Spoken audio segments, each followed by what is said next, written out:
I'm with you. This is my first time, though, so please be gentle. To reassure Nigel that his show is in safe-ish hands tonight, we will be looking at what can be done as the UK faces record immigration despite the Brexit, which promised us control of our borders, a subject very close to his, and therefore his understudies, heart. We will also be heading back to Leicester as extra police are deployed to try and stem the flow of violence. And I'll tell you what Prince Harry said to make Camilla spit out her tea. Now, all of that comes after the news with Tatiana Sanchez.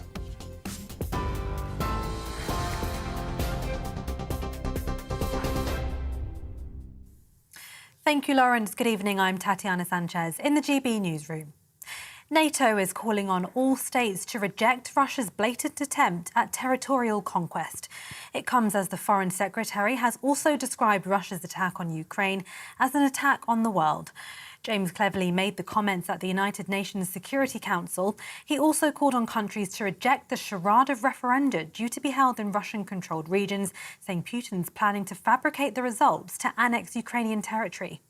What we saw is the international community recognising who the aggressor is and recognising the importance of countries being able to defend their own sovereign territory. These are foundation stone principles of the United Nations. And what we also saw is that Russia is getting no succour, it's getting no support, it's getting condemnation.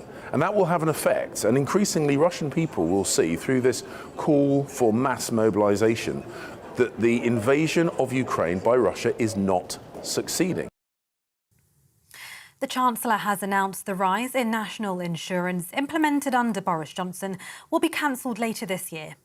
The increase of 1.25%, which came into force in April, will be reversed in November. In a tweet, Kwasi Kwarteng called the measure a tax cut for workers and would allow for businesses to reinvest. The Bank of England has raised the interest rate by half a percentage point to 2.25% as it seeks to curb soaring inflation. The central bank expects a 0.1% fall in GDP over the current quarter, indicating it believes the country is already in a recession. The government's unveiled a £500 million fund for NHS winter care with plans to improve access to GPs. Under the reforms, Health Secretary Therese Coffey has pledged patients with urgent needs will be able to see a GP on the same day. Those who want to book non-urgent appointments will be seen by a doctor within 2 weeks. Other medical workers, such as pharmacists and advanced nurse practitioners, will also be used to help ease the workloads. Well, the family of one of the British nationals who was released from Russian-backed forces has spoken of their delight to have him back. Sean Pinner, alongside Aidan Aslin and John Harding, was one of 5 Brits captured and 10 foreign nationals who were all freed last night after being held captive for months. They said it's been a harrowing time for Sean and our family, which has now had such a happy resolution. They've been hailed as defenders of democracy and freedom by their former commander in Ukraine. TV, online and DAB+ radio. This is GB News. Now it's back to Farage with Lawrence Fox.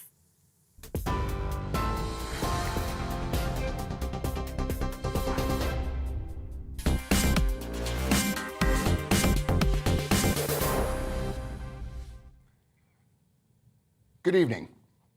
In America, which is currently operating an open border policy, of the 2 million migrants who have crossed over the southern border so far this year, 78 were found to be on their own terror watch list. Frustrated governors whose pleas for federal support have gone unanswered decided to make a statement of their own. Governor Ron DeSantis of Florida hired a private jet and flew almost 50 migrants directly to Martha's Vineyard, playground of the rich and famous, lawn signs bedecked with virtuous slogans about welcoming refugees, to remind those who dwell behind their high walls about the enormous pressure the border states are under. But instead of being welcomed with open arms, however, the migrants were removed by the army and are now housed on a military base, away from the elite class who, having stated that they felt enriched by the brief presence of their new friends, seemed unable to cope with the practical consequences of their own ideology. And so to England, record month after record month of uncontrolled immigration. although it can be hard to see as the government has been erecting screens as the migrants come into port. Anyone who questions the elite class, snug in their large homes with a glass of Prosecco miles away from where these migrants eventually end up trying to build a life, is called a racist and a bigot. All diversity is good, we are instructed by our betters.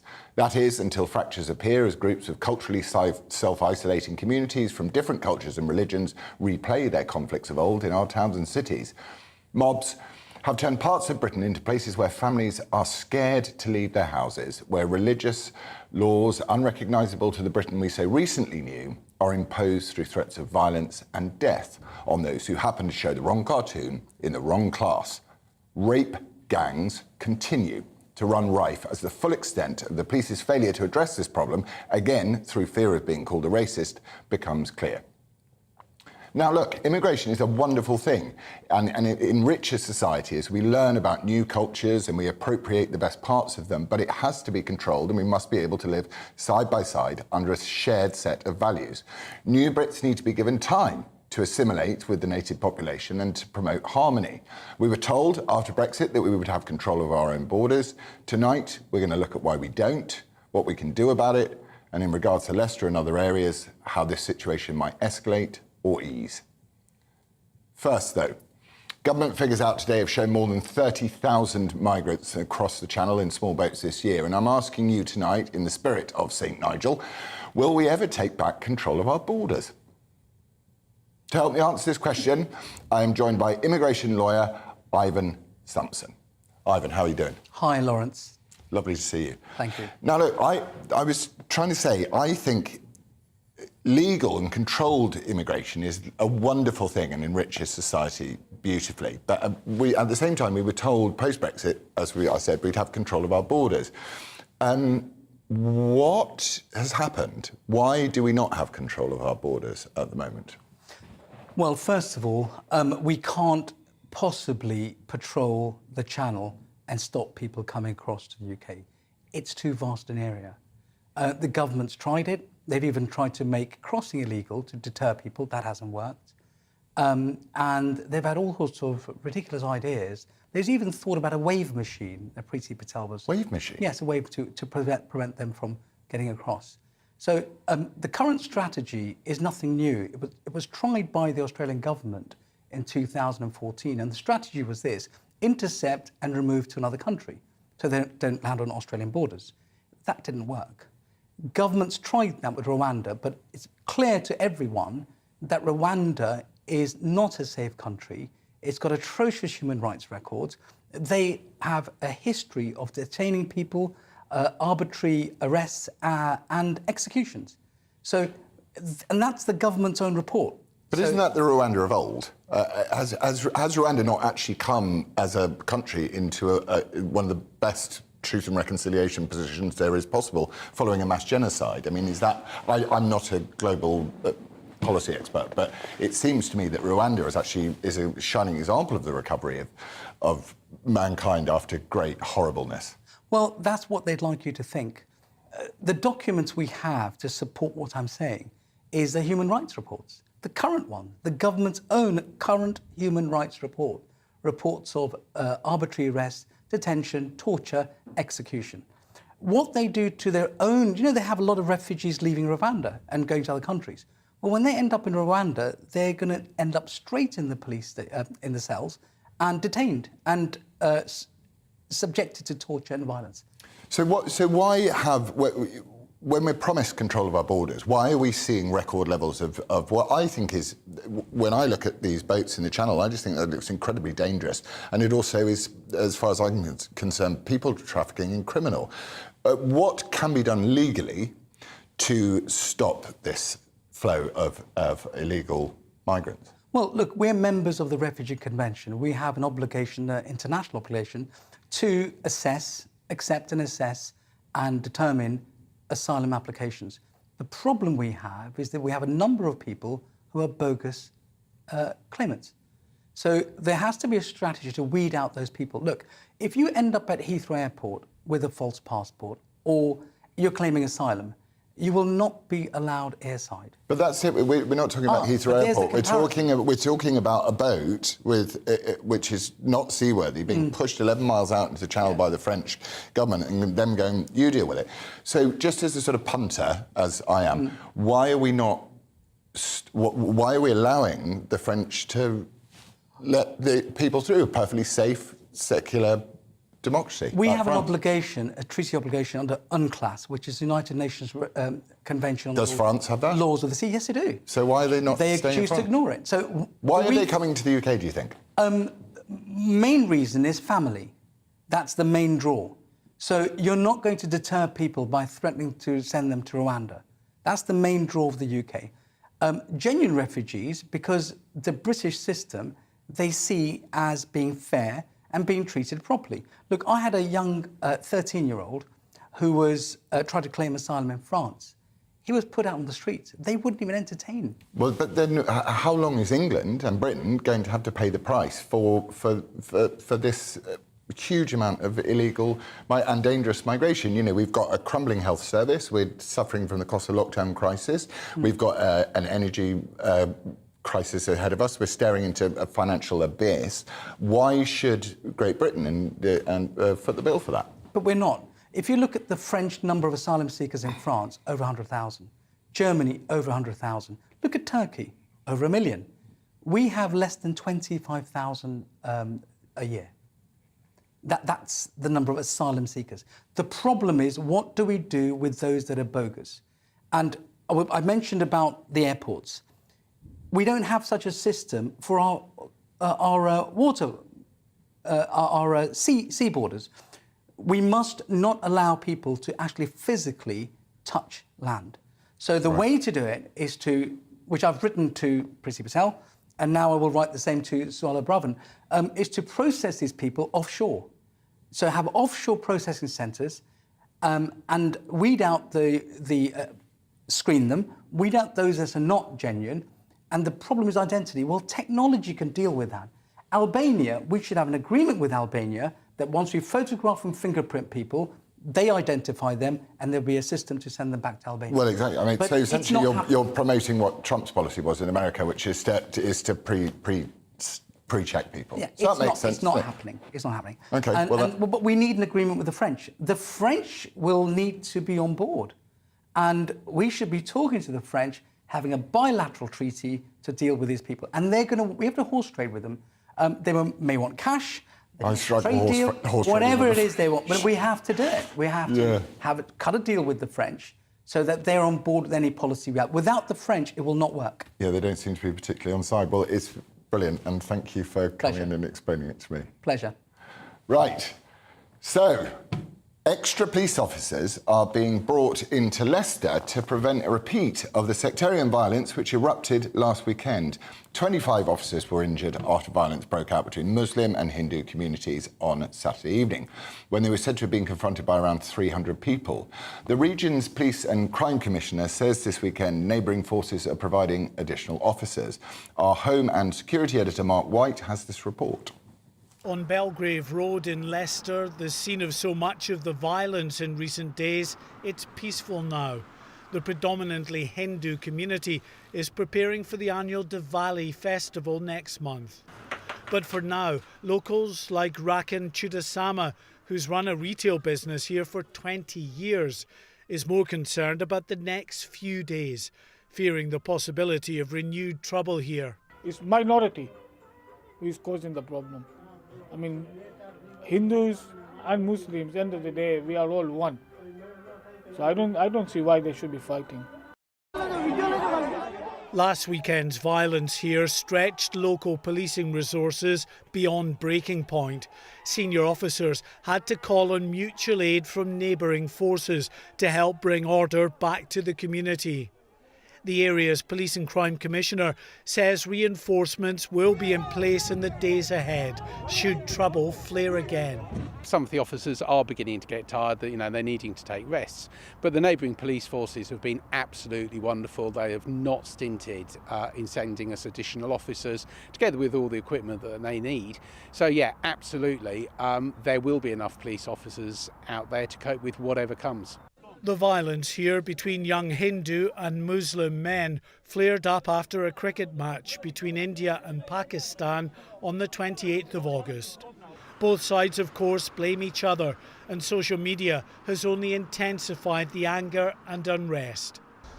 The violence here is a huge blow to Leicester's reputation as one of the country's most ethnically diverse, yet largely harmonious communities. A city that has always proudly boasted of its multicultural heritage. Suleiman Nagdi from the Federation of Muslim Organisations in Leicester believes a recent surge in immigrants from the subcontinent has added to the volatility within settled and, to an extent, integrated communities here. In recent years, we've had a new migration that's come in over the last 4 or 5 years.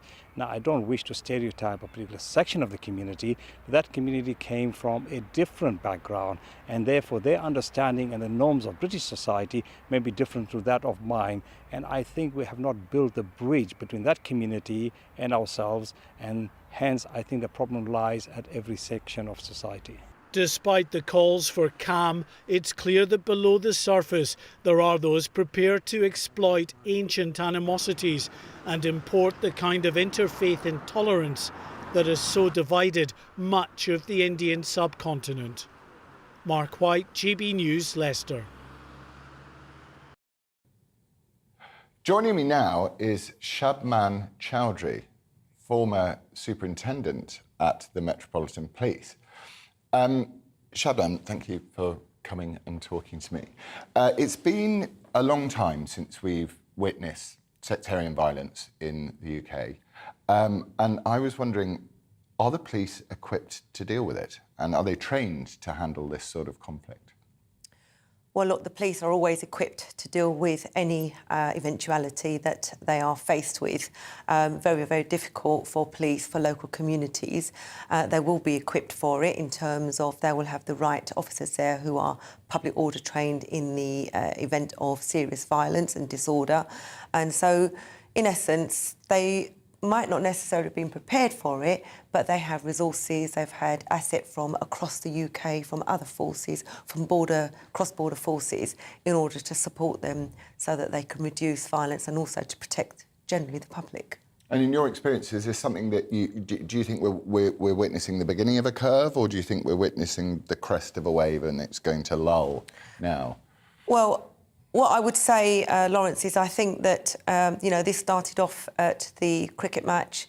I doubt very much it was something that just suddenly happened there. There may have been some underlying tensions. So what the police will most likely do is they'll look back through their crime reporting, they'll look back through their intelligence services, they'll look back through the National Community Tensions team to see if there was anything brewing, and how they're going to basically manage that. Because this isn't an issue that is just affecting Leicester now, it's now travelled across to Birmingham, and what the concerns are by many members of the public and the communities is that this doesn't escalate across the UK, and hopefully it won't, because they've had a few days of quiet, and I think that's got to do with the community leaders and those from the faith sectors together with both the Indians and the Muslim and the Hindu community, who have all come together in order to try and, to calm this situation down.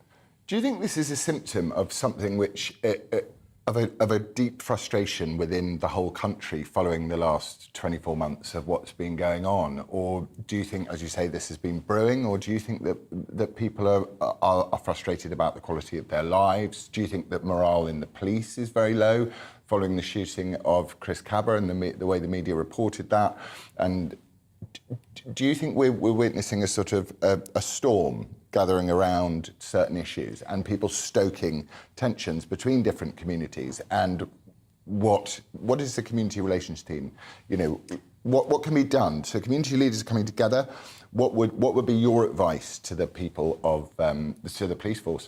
That's a lot of loaded questions in there, so I'm going to try and break them down a little bit. No, that's not a problem at all. What I would say, the police will work with local communities, they'll work with local leaders, they'll work with the local faith sectors, they'll work with local faith officers, and then they'll also feed into what you call the National Community Attention Team, who also monitor what goes on a national level and whether there's any chance of this actually escalating across the UK.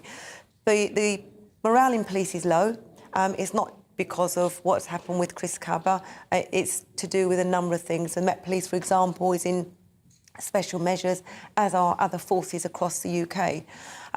Trust and confidence is at its lowest across most police forces. So this doesn't actually help, because what this does is people want reassurance. They want to be able to feel safe. Members of the public want to be able to go out and about their daily business in order to go shopping, to go to work, and these are the things that happen. What happens? Have the public lost confidence in the police?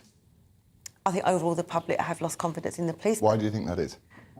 I think it's because of the fact is, if you look at the Met Police special measures, over 70,000 crimes that have been unrecorded. You've just seen the HMIC Fire and Services report about Metropolitan Police. You've got some forces, I can't remember which one off the top of my head, that are doing very well. But the Met Police, for example, are inadequate in many places, so they need to work hard on that. They've got a new commissioner, they have a new plan. I'd be interested to see what the plan is. I think the public want to see that. Yeah. So that they feel reassured that, in actual fact, policing is, heading in the right direction. Without fear or favour. Without fear. As we all want. As we all want. Thank you so much for joining me. Thank you. Pleasure. Thank you. Right. This is my special subject, you see, because I'm really clever. The Bank of England today has announced that interest rates will rise to 2.25%. Not in my bank account, though, the highest level since the financial crash in 2008. The bank says that they've raised the rates of interest in a bid to tackle record levels of inflation, ripping the nation's finances as the economy goes into reverse by 0.1%, meaning the UK may fall into a recession. With Kwasi Kwarteng set to deliver a financial statement tomorrow to tackle the escalating economic crisis and questions being raised about potential repercussions of Liz Truss's pledged tax cuts, what can we expect to see for our economy in the coming weeks and months? I'm joined now by GB News economics and business editor Liam Halligan. Liam, I was in set 8 in maths at school. Is that the lower one? There was set 9, but set 9 was, it was Harrow, so there was quite a lot of inbreeding within the set 9. So what does this mean to the average person? Tomorrow we're going to see, it's called a mini budget, but there'll be nothing mini about it. They're only calling it mini, Lawrence, so the Office of Budget Responsibility doesn't produce lots of awkward forecasts that will cast doubt on what the government's trying to do, frankly. We're going to see a lot of tax cuts tomorrow. We're going to see Liz Truss and her Chancellor Kwasi Kwarteng really breaking with the past. They'll be reversing Rishi Sunak's national interest rate, national insurance increase that came in April. That'll be reversed in early November, we learnt today. They're going to not increase corporation tax. Sunak legislated for that when he was Chancellor. So corporation tax for companies is going to stay at 19%. They may cut VAT, Lawrence. They may cut stamp duty when you buy a house, trying to rev up the housing market even more. That won't go down well with youngsters trying to get on the housing ladder. Basically, what they're trying to do, while also outlining this energy support package for households, a lot of tomorrow will be about that. But the bigger picture will be Liz Truss unashamedly going for growth, lowering taxes, even though we're borrowing lots of money as a government, as a country. And that is very controversial to a lot of people. The sort of economic establishment, the Treasury, the Institute for Fiscal Studies, all the pointy-headed people who work at The Economist and the FT. I used to work at both places, by the way. Crikey, what's happened? They're all going to say, this is outrageous, she's being ridiculous, she's being irresponsible. But some people, particularly in the city, and particularly economic historians and people that studied America in the 1980s... Reaganomics. When Reagan was in power, will say, you know what? She could be onto something. Do you reckon? Potentially. But, isn't it just pretty... Look, I am sick, but wait, Reaganomics. Got the cup ready. Do we... isn't this just like wandering into the magic money forest and seeing if there are any trees left and sort of following the path of America? No, it isn't. On the contrary, today... I mean, everyone will know who's watching this show that we had a big interest rate rise today. We had a 50 basis points, 0.5% interest rate increase, the largest interest rate increase since the late 1980s, and now interest rates are the highest for 14 years. They're still pretty low by historic standards, but they're a lot higher than they've been for 10 years and more. What people won't have noticed, because broadcasts haven't been talking about it, is that the Bank of England also agreed to do not quantitative easing, that's the complicated word for producing more money, but quantitative tightening. That's the word for selling bonds back into the market, believe me, and that reduces the money supply. That tightens monetary conditions. Doesn't that then, if you quantitatively tighten, doesn't it just mean that interest rates then make the quantitative easing more expensive? No, what it means is that they know they've created lots of money over the last decade, after the financial crisis in the late 2000s, and also increasingly after, to pay for the COVID lockdown, frankly. They need to try and get some of that money back out of the economy. So they're doing that, and they're raising interest rates. So on the monetary side, if you like, the price of money, the amount of money, the cost of borrowing, they're really, really tightening, yeah? On the kind of fiscal side, spending and taxation, they're going to be really loosening. She's going to be spending more, Kwarteng's going to be spending more, and they're going to be cutting taxes. And that is what Reagan did in the 80s, yeah? He had monetary tightening and to try and bear down on inflation, and he had fiscal loosening to try and keep the economy moving, while the central bank, in that case the Federal Reserve, was trying to bear down on inflation. And that is a balancing act. Now, a lot of people would say, you can only get away with that if you're America, if you've got the dollar, which the world always demands, whatever you're doing with your policy levers. Sterling is not the dollar. It's not what we call a reserve currency. It's not a currency that everyone demands around the world just to do deals, like oil and gas is priced in dollars and traded in dollars for the most part and so on. Sterling isn't like that. So a lot of people are going to be saying, Lawrence, the next few days and weeks, particularly after tomorrow's statement, is sterling going to get weaker? Are the money markets, those gnomes of Zurich, the kind of people in the dark who trade bonds and so on, are they going to make it a lot more expensive for the British government to borrow, meaning we have to pay a lot more in debt interest? These are things that politicians cannot control, right? When the money markets pushed Britain into bankruptcy, when I was a kid in 1976, we had to go to the IMF, cap in hand, famously, then there was nothing that politicians could do about it. You had to, show your hand to the markets. They wouldn't finance our debt anymore, and so we needed help from outside. We are miles away from that situation now, but in the aftermath of tomorrow's budget, an awful lot of people who don't like this government for whatever reason, a lot of economists will be making these kind of warnings. I think these warnings are premature. I think if Liz Truss can get growth going a bit, the markets will forgive her. I think the fact that sterling has fallen is largely because the dollar has risen so much. All major currencies around the world pretty much have fallen against the dollar. It's got so much stronger because America's a net energy exporter. So it sounds like what you're saying is this is actually well thought through, and your average Joe should feel a bit confident and optimistic that the Conservatives might be doing something useful. What I'm saying is it's bold, it's courageous. It's a bit like the energy support package that will be unveiled tomorrow. A lot of people are saying it's going to cost 50 billion, 100 billion, 150 billion, 200 billion. No one knows how much it's going to cost, Lawrence, because the cost of it is entirely determined by the price of wholesale gas over the next 6 months, which in turn will be determined by many things. What adds up to? Not least, a polite word for that is geopolitics, darling, right? So we don't know how... darling? Yeah, Did you call me darling? It was the generic darling. Darling. We don't know how much that's going to cost. Is it well thought through, this whole scheme? What I think is it's definitely a risk. I think if you have no energy support package, that's even more of a risk than actually spending big, potentially, on an energy support package. I think we have to do something, Lawrence, to break us out of this kind of low-growth stasis we've been in basically since the financial crisis in 2008. We used to grow at sort of 2 or 3% a year. We've been growing at 1 or 2% pretty much at best, apart from the post-COVID bounce back. So she's certainly, she's grabbing the bull by the horns and she's giving it a go. And we'll have to wait and see what happens. That's amazing. Mega brain Liam Halligan, ladies and gentlemen. Thank you. Even I understood that. Well, so that's what I do. Thanks, bro. See you later. Coming up, big news in energy today as the country hurtles meaningfully towards net zero in their Teslas. The fracking ban has been lifted in England. In just a moment, I will be joined by Cameron Ford from the Insulate Britain and Chris Morrison, environment editor at the Daily Skeptic.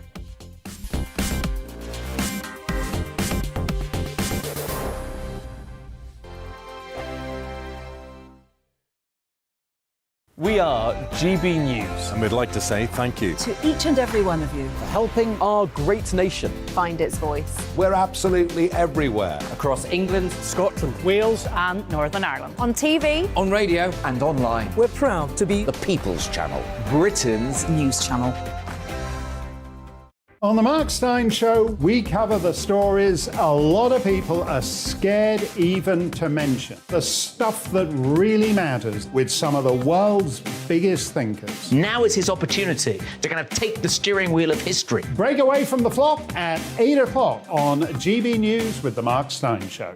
Hello, I'm Esther McVeigh. And I'm Philip Davis. Whether you're watching or listening on TV, online or on radio, we handpick the latest stories, debates and expert opinions for your weekend. So whether that's politics, news or showbiz, we've got it covered. Join us every Saturday morning at 10 o'clock on GB News. Join my show Farage, 7 p.m. till 8 p.m. Monday through Thursday. And there you will get opinion, analysis, debate, and I'll cover stories that nobody else dares to touch. You've been cancelled. Join the club. Oh, my goodness me. And then for the last 15 minutes, talking pints. We're over a drink. We have a civilised conversation with someone. We very often disagree, but we do it in a grown-up way. Come and join me on Farage. Hi there, it's Stephen and Anne. At breakfast from 6 a.m, you'll always be caught up with everything you need to know. The latest headlines, opinions and debates. We'll bring you the good news and the bad, but most of all, we're here for you. Remember, send in your views and let us know what you would like us to talk about. That's because we're your news channel. And every morning at 6 a.m, it's breakfast on GB News.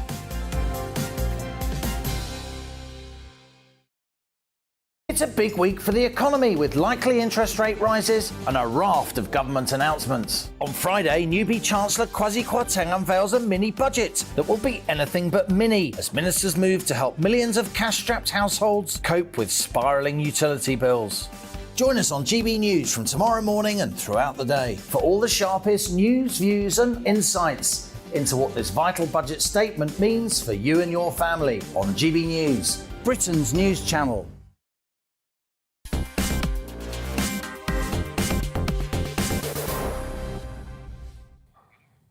Welcome back. Well, I haven't fainted yet. Anyway, I asked you what we should do about the migrant crisis, and Nick has said we won't take back control until we have a real Conservative government in power. Amen, mate. Barry says Brexit has happened, so you cannot have control when you took it back unless Brexit was just lies and Leave voters were conned. No idea what you mean, Barry. Sorry, chum. Maria says we're all doomed. No one is going to sort it out. Too many do-gooders out there. Yeah, there are a lot of do-gooders. They like it. They're very virtuous do-gooders, aren't they? Carol says, doesn't look like we will. Too many people virtue signalling our way of life and quality of life away. Well, there you have it. Thank you very much. Anyway, right. So we're on now to soaring energy prices. And our new Prime Minister, Liz Truss, who has pledged to make the most of our own supplies to help combat costs and help the nation become more self-sufficient. And today, the Business Secretary, Jacob Rees-Mogg, announced that the 2019 fracking ban will be lifted. Round of applause. In England, the drilling of gas can now continue. But this has been seen as a controversial move by some, as there are concerns over the safety of the process and the impacts it can cause. With me now to debate this, I am joined by Cameron Ford, a spokesman from the protest group Insulate Britain, and Chris Morrison, environment editor at the Daily Skeptic. Cameron, you must be thrilled, because now we're going to save all the oil from bringing all the brown coal from Australia to burn in our coal power plants. We're going to do gas instead. That's loads better, isn't it? It's quite clean though, gas, isn't it? Well, it's not as clean as renewables, and it's 9 times more expensive than renewables. Yes, but the renewables... I mean, if your house energy bill was £900 or £100, Which one would you choose? I'd choose the £100, but at the moment my energy bill is about £3,500. As the last time I checked, it's pretty unfair. Maybe I should insulate it better. Maybe. How do you feel? Oh, it's an excellent day. I mean, we're finally starting to get real about what we need to live in a modern industrial society. 80% of our energy 100 years ago was oil and gas. It is now, and it will be in 100 years' time. We know that. We've had 20 years of green virtue signalling, self-indulgence. And we're finally, we were energy dependent up until 2005. The politicians on watch have destroyed that. We're in the hands of foreign price makers. We should be producing all our energy. We have this huge national treasure behind it. We've hidden behind this ludicrous notion that there's some sort of climate emergency. It's not justified by the science. Indeed, most of it is actually anti-science. I would actually argue one thing, just a moment. Wait, come on. One thing is anti-science. I'll just talk about the 9 times the price. It's not 9, it is 9 times the price at the moment, but the actual cost of gas is much less. If you look at renewables, they produce 5% of energy in this country, and we subsidise them to £12 billion. If you look at the oil and gas companies, the dreaded, terrible oil and gas companies that keep us warm, in the last 20 years, they have paid £100 billion into the Treasury. And they also provide 30 billion extra every year in petrol and diesel transportation. That pays for a lot of public services. So we have 5% of the... One second. You have 5% of the energy produced in this country costs us a subsidy of 12 billion. The other, well, the rest, there's also other as well. But the oil and gas companies produce this huge creation of wealth, which will now start again with the fracking across many parts of Britain that are that need, the jobs and the wealth to come with it. OK, so let's come back. But first of all, I don't know whether you saw it, but I saw a guy charging his Tesla from a petrol generator in America because there's no infrastructure to actually create electric vehicles. I think I would also speak for the vast majority of people who want a cleaner and more green planet. No one has quite yet invented something that's beaten the internal combustion engine that's in an affordable, sustainable way. What is your solution? Sell it to me as a Sure. punter. I don't know if you've heard of this. It's called public transport. And it's a great way at reducing the amount of energy needed to move people from place to place. Let's talk about another one. I don't know if you've heard of it. It's called insulation. So you don't need to patronise me, man. Why are we talking about fracking? Why are the doomsday cultists I'll come and have a chat about fracking. There's this thing called insulation, chap. It's like, I know what insulation is. I also insulate my house, unlike your boss. Come on, mate. Carry on. Look. No, you'll go. I've got to be fair. OK.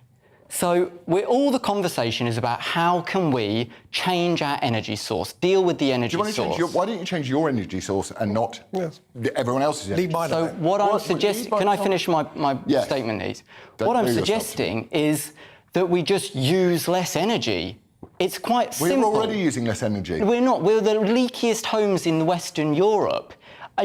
We have 9,000 people die last year. That's one person every 15 minutes in the winter in the UK, the 6th wealthiest nation, OK? That shouldn't be happening. That's happening because our housing stock is crap. Everyone knows it. Instead of looking to this more fossil fuel energy to heat our homes, why don't we put a tea cosy on the homes and stop using as much energy? Let's have a chat about fracking once we've done that, at least. Yeah, I think everyone would agree with you. But I think what our problem is, what the punters' problem is that you're not leading by example. You're telling everybody else how to do things, and therefore I don't think the public are on your side. But there's a movement called the cave in the middle of a motorway and stop people getting to hospital, to work, to all that sort of stuff, and for some reason, and then leave all the litter on some farmer's land, and you expect us as the public to go, oh, brilliant. We're right on side. Why can't your movement come out with a serious and decent proposition that would appeal to your average Brit? Because that's how you're going to get people on side. It's called Insulate Britain. Yeah, and everyone loathes it. They don't loathe insulating Britain, do they? No, they loathe what you do. OK, but Would they prefer loathe us? Right, yes, actually, let's have Chris Farage. Come on, let's have more of Chris. But you don't be passive-aggressive. Let him speak. Nobody disagrees with insulating our houses. It's an extremely good idea. The fact is we've got 26 million houses. Most in London are Victorian houses with wooden sash windows. It's actually very difficult. There was a recent survey, the cost of net zero, the individual house, it was the Global Warming Policy Foundation, and they worked out that it would cost £100,000 per household, and 65,000 of that was to make Victorian houses well insulated. We can do it with new houses. If you go to a new house, you can heat the thing with a light bulb. It's fantastic. Everybody wants to live in a place where we consume less and it's more efficient. But you cannot just impose upon people and say you have to install heat pumps, which are pretty useless, quite frankly. Without insulation, yeah. And you have to spend £20,000 on that and £65,000 on insulating your house. It's just not practical politics. So if we're talking economics, then we're spending £150 billion on capping the energy right now. That's what it's going to cost the taxpayer, OK? I'm just going to read my notes. Cambridge Economic, I don't know, the funding body here, they did a research, and the green homes upgrade will give the economy $7 billion a year and create 140,000 new jobs by 2030. Let's make it personal. Sure. Right. What about you as a human being? Yeah. Why do you care so much about what other people do with their lives?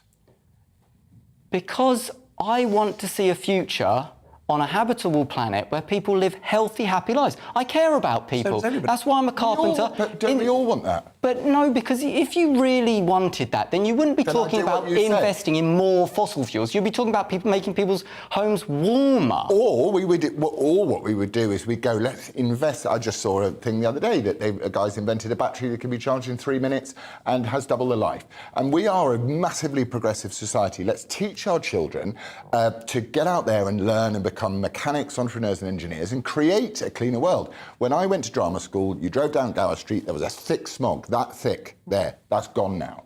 All right? But we need solutions now. No. Insulation is now. All this other new tech is too far down the line. Because we're in an emergency. People are going to die this winter. We're not in an emergency. It's called a cost of greed crisis going on. People are going to die this winter. Well, of course they're going to die this winter because they can't afford to heat their houses because of some ridiculous drive towards net zero. No, because their homes are leaky and cold. People will die in their thousands this winter because the energy price has been jacked up. And the reason the energy price has been jacked up is we've gone down this ludicrous net zero route. The idea that we can remove all fossil fuel within 20 years or so, last Tuesday, I would imagine, according to Cameron, and it's caused enormous spikes in the price.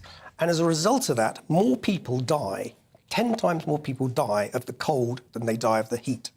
And that is what will start to happen in this country as high prices.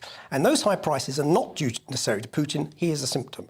It's due to the fact, as I say, that we've had this ridiculous net zero and we've had politicians sleeping on the job for 15 years. They have spent all their lives, Boris Johnson going to COP26 talking about 1 minute to the doomsday clock. They spent all this time virtue signalling on a world stage, and they have let the energy security in this country go to pot. Well, to be fair, Boris Johnson's chief advisor was also his. He spent most evenings and nights being advised by her. That's very true. So the solution is we all have to change so that your anxiety about a potential future which is constantly being unable... Well, I was told when I was at school, Mrs Struthers sat me down, told me we were going to run out of petrol in 10 years and I was going to all burn up in a boiling mass of hell. It hasn't happened. It never happens when anyone Not here, not in the global north for us yet. It's coming, don't worry. OK, but what do you do? What are your windows like? What are my windows like? Yeah, where are you living? I mean, you don't have to give me the exact location. So if you manage to find some level of hypocrisy, you win the argument, no, it's not about hypocrisy. You love hypocrisy. Okay, you love it, don't you? Come on, you love it. Your only argument against us is hypocrisy. You go delving, find some little hypocrisy line, and then boom, we won the argument. Let's not talk about people dying this winter in cold, leaky homes because we failed on insulation on this country. If you were genuinely concerned... I'm a builder. I was literally doing external wall insulation today, mate. That's what I do. No, I asked you about your own windows in your own house. Yeah. What are they like?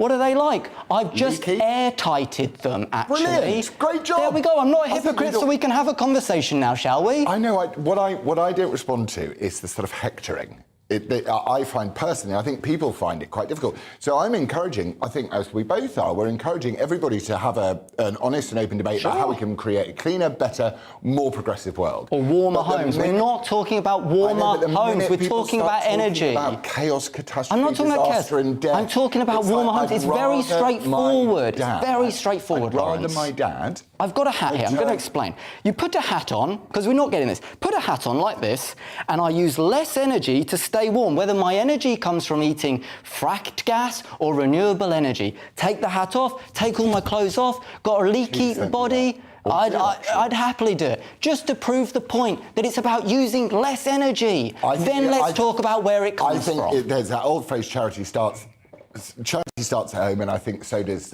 what you do for a living, and we should stop doing. Final comment, please, from you, Chris. Well, I mean, obviously we have a scientist amongst us. His knowledge of thermodynamics is impressive. But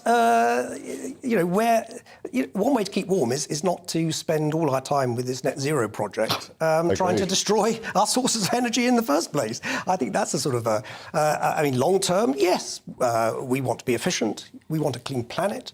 We want to clean the place up. And you will do that, in fact, and you will do that in the developing world. You will do that if you allow fossil fuel to be used in order to do it. Yes, you will. Because if you, in the developing world... It's suicide. We've been told. Extracting more fossil fuels and burning them is suicide. You have been told. Right, guys, we've got to go. The man in my ear tells me I must stop now. But it's been a pleasure. Been lovely. Thank you, and it's good to have a spirited debate in the heat of a little bit of mutual mockery and self-effacement. So thank you both. No problem. Right. Now it's on to What the Farage. No, it's not. It's called What the Fox. Prince Harry has suggested bringing in a mediator to solve his rift with the rest of the royal family, causing Camilla to splutter over her tea, a royal book has claimed. Can't work out what I think about this. I mean, I think that if I was Prince Harry, I'd have a mediator between him and Meghan, and possibly some shielding.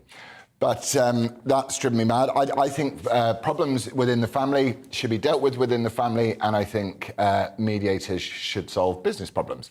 So that's my What the Fox, and I'm sure I'll be better at it tomorrow. Right, so coming up, I will be talking to actor Paul Danan with a very interesting life story on Talking Pints. Next.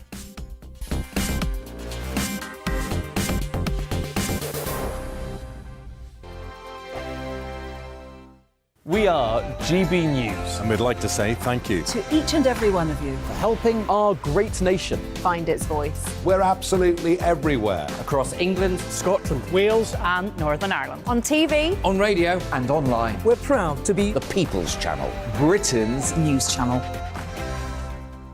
On the Mark Steyn Show, we cover the stories a lot of people are scared even to mention. The stuff that really matters with some of the world's biggest thinkers. Now is his opportunity to kind of take the steering wheel of history. Break away from the flock at 8 o'clock on GB News with the Mark Steyn Show.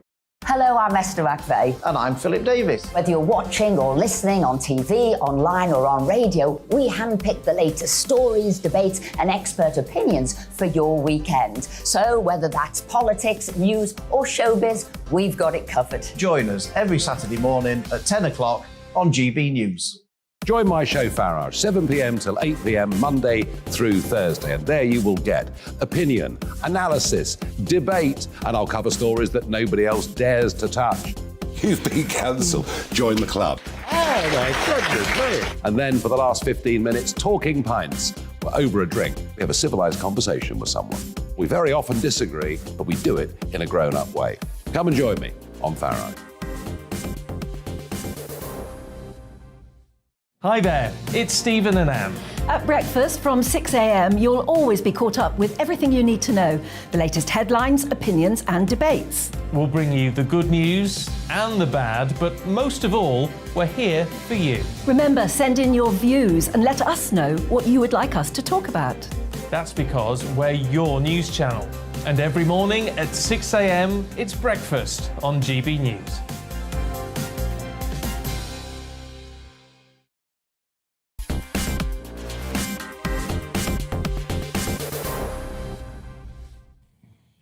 The GB News Tavern is open. Cheers, and it's time for it's time for Talking Pints, and I'm joined by Paul Danan. Is it Danan or Danan? Hello, mate. How you doing? Cheers. Give me a cheers. I am on actually TV. You're on cheers. Cheers, brother. I've got water. Oh, and a coffee. You've got everything. Yeah. Right. You and me were both in Showbiz, weren't we? Yeah. Were you in Showbiz? Yes, you I were. was. You were. Brilliant. Yeah. You are a brilliant actor. Oh, thanks, bro. You are. Yeah. So I got done. Showbiz is a pretty... Okay, so let's start.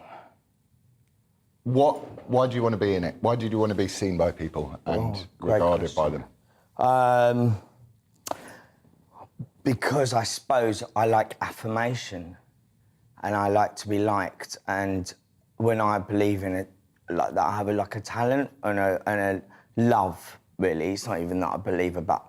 I believe in what I do. I believe that I can act. I believe that I can play roles. And I believe that when I do that, it gives me something else. Yeah. Anything, like more than anything could give you. It's the most amazing buzz and the most amazing feeling. And when it's received or reciprocated, or it feels brilliant. That's exactly it, isn't it?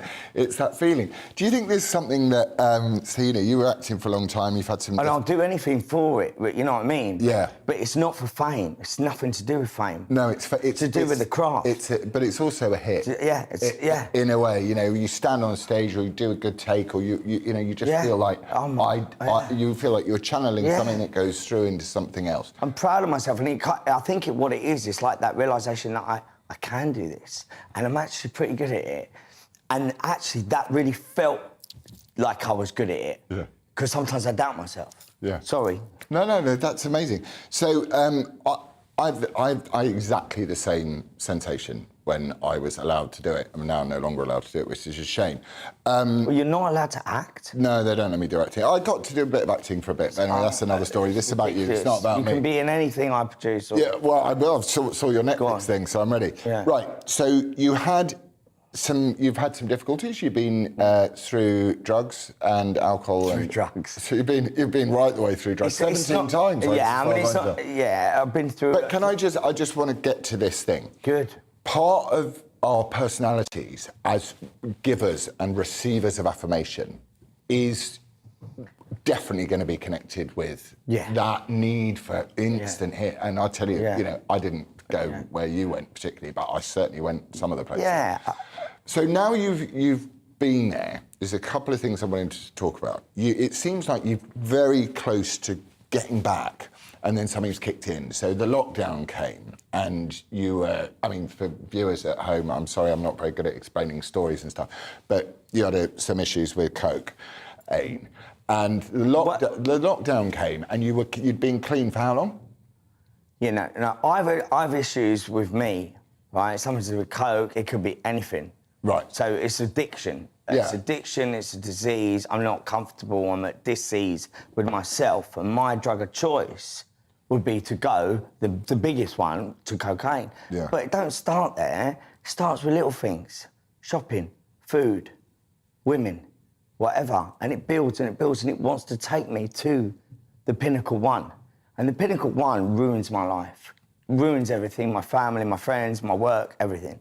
So that's the worst thing. But actually, if you turn it around, when it gets that bad, it's like, I don't want to go back there. I know what that's like. So I always, I never give up. I go and ask for help, and I get help around it. And so brave to just be straight up about it. Well. The thing that I admire most, I've got a lot of friends who've recovered, are in recovery. Sorry, you never recover.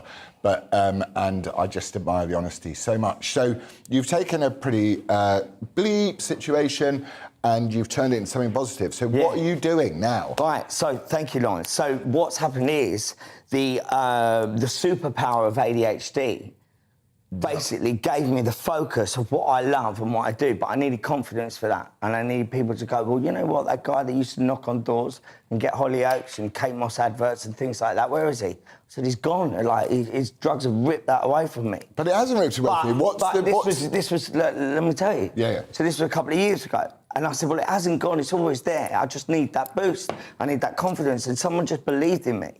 So I did. And I reached out and I moved to Bristol, got away from London life, and I basically said, right, I want to start a theatre company for mental health, for people in recovery or that are struggling and need somewhere to go to build their confidence back up. And whether they're ADHD, Asperger's, blooming, whatever, you know, autism, it doesn't matter. Yeah. Or whether they're addicts or whether they're alcoholics or whatever you want to call it, they can come. And even people that are just a little bit unconfident and have a bit of anxiety can come. If you want to act, come. Because I tell you what, it's the most therapeutic thing to do, to get up, improvise, and just play someone else. It's a healthy escape. I agree with you 100%. So tell us where people can find out about what you're doing. So basically, I started a company called MAD, Morning After Drama, and I've just come from a class in Oxford in a really rundown area called Barton, where the teenagers have witnessed gun crime, knife crime, they've witnessed stabbings and this, that and the other, and they're traumatised at the age of 13. And they come to my class and we talk and we get comfortable and we end up doing a bit of acting and they love it and it takes them away from that trauma. And I'm doing it in Bristol for people on probation. I'm doing it in prisons. And people, and they're all there because they don't want to be like that. They're just a bit unwell and they don't know why. But also you have to then set the example. The man in my ears saying, going, come on. Go, you got to go because they're moving on to the next thing. We ain't going nowhere, Lawrence. We ain't going nowhere, me and you. I know, I'll stay for a pint with you after, but can I just say, I cheers to you.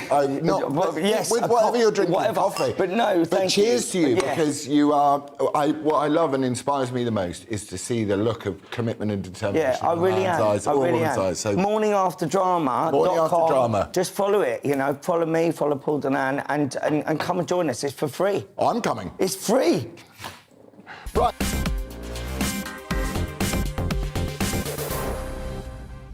I got it wrong.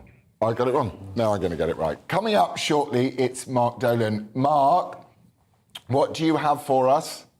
Loza, the performance of your career, A Star is Born, 5 stars.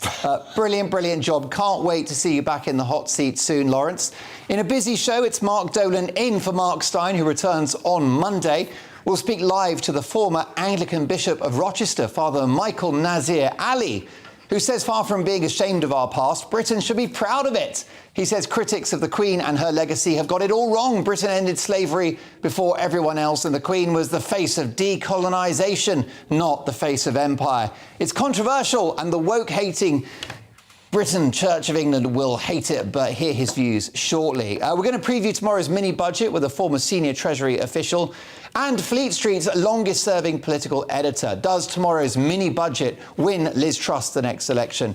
Lots to get through. We've got fracking. We've got giving up sex with your boyfriend to save the planet. And in my big opinion monologue in just 1 minute, net zero is the same as lockdowns, a debatable experiment which risks destroying the economy and our way of life. There's a storm brewing, folks. Speaking of which, here's the weather. I'll see you in 2. Hi there, Aidan McGivern here with the latest weather from the Met Office. Rain clearing south during the next 24 hours with a few showers following, but actually for many, Friday's looking brighter compared with Thursday. A cold front has brought some wet weather to northern England and parts of Wales during Thursday.